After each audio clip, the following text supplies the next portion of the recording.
اعوذ باللہ السمیع العلیم من الشیطان الرجیم من حمزہ ونفخہ ونفثہ۔ سورہ المائدہ کی آیت نمبر 112 سے لے کر 114 تک کے تفسیر چل رہی ہے، جس میں اللہ تبارک و تعالیٰ نے یہود اور نصارہ اور مسلمین سے عہد و پیمان کے متعلق بیان فرمایا ہے۔ اللہ تبارک و تعالیٰ فرماتا ہے سورہ بقرہ کی آیت نمبر 75 میں، اے ایمان والوں، کیا تم یہ توقع رکھتے ہو کہ اہل کتاب تمہاری خاطر ایمان لے آئیں گے، حالانکہ ان میں سے ایک فریق ایسا ہے جو اللہ کا کلام سنتا ہے، پھر سمجھنے کے بعد جان بوجھ کر اس میں تحریف کرتا ہے، ان سے ایمان کی توقع رکھنا فضول ہے۔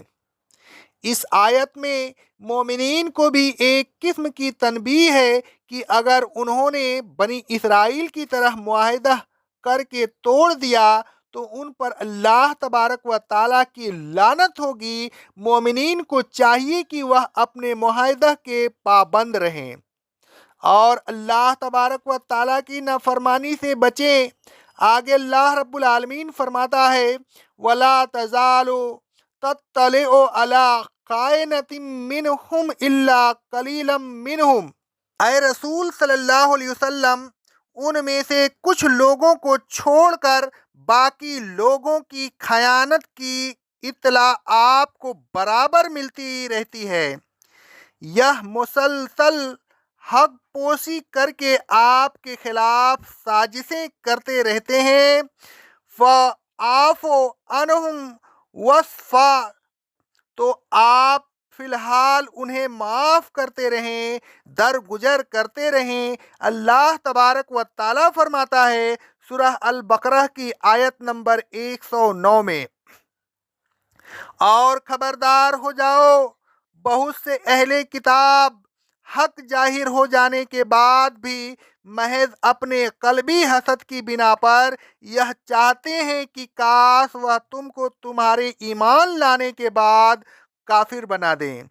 تو اے ایمان والوں، تم ان کی اس بات پر صبر کرو، ان کو معاف کرتے رہو، درگزر کرتے رہو، یہاں تک کہ اللہ تبارک و تعالیٰ اپنا کوئی اور حکم صادر فرمائے۔ بے شک اللہ اگر چاہے تو ان کو نیست و نابود کر سکتا ہے، کیونکہ اللہ ہر چیز پر قادر ہے۔ اللہ تبارک و تعالیٰ کے حکم کی تعمیل میں معاف و درگزر کرنا بھی ایک نیکی ہے، لہٰذا اے رسول صلی اللہ علیہ وسلم، آپ اس نیکی کو جاری رکھیں اور یہ اچھی طرح سمجھ لیں کہ ان اللہ یحب المحسنین، اللہ تبارک و تعالیٰ نیکی کرنے والوں ہی سے محبت کرتا ہے۔ وَمِنَ الَّذِينَ قَالُوا إِنَّا نَصَارَىٰ أَخَذْنَا مِيثَاقَهُمْ فَنَسُوا حَظًّا مِّمَّا ذُكِّرُوا بِهِ، اور اے ایمان والوں، جو لوگ اپنے کو عیسائی کہتے ہیں، ہم نے ان سے بھی عہد لیا تھا، تو ہوا یہ کہ انہوں نے بھی اس عہد کے ایک بڑے حصہ کو بھلا دیا اور اس کی خلاف ورزی کی۔ فَأَغْرَيْنَا بَيْنَهُمُ الْعَدَاوَةَ وَالْبَغْضَاءَ إِلَىٰ يَوْمِ الْقِيَامَةِ، تو اس جرم کی سزا میں ہم نے ان کے مابین عداوت اور بغض کو قیامت تک کے لیے ان کے دلوں میں جاگزیں کر دیا۔ فرقہ پرستی اور قوم پرستی کی آگ ان کے دلوں میں سلگ رہی ہے، جو کچھ جنگ کی صورت میں بھی ظاہر ہوتی رہتی ہے۔ بین الاقوامی اجلاسوں میں یہ آپس میں ایک دوسرے کے لیے کیسی ہی ہمدردی کا اظہار کریں، لیکن حقیقت یہ ہے کہ دل ان کے ملے ہوئے نہیں ہوتے ہیں۔ یہ ظاہر داری مثلتاً ہوتی ہے، دل سے نہیں ہوتی۔ یہ تو دنیا میں ان کی عہد سگنی کی سزا ہے۔